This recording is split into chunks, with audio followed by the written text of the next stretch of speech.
Alright, I'm out here at McClellan Street in Athens, Alabama. As you can see, I just got a tiny little update here in that first off, CSX replaced the ENS tag on this signal for some reason. I don't know why they went ahead and replaced it because it's about to be getting replaced, but I guess they're right now this newer one onto the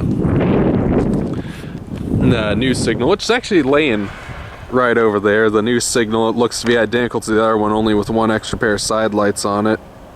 There ain't gonna be, so I guess the pair of side lights on this signal that faces down that way are not gonna exist after the signal gets replaced. But the other change here is that this long out of service third track here at this crossing, which used to be the freight track for the freight depot all the way down there, as you can see.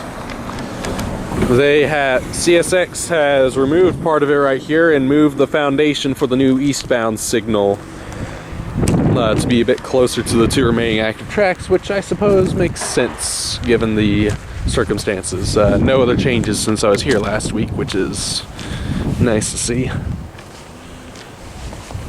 Over here is the other signal, as you can see.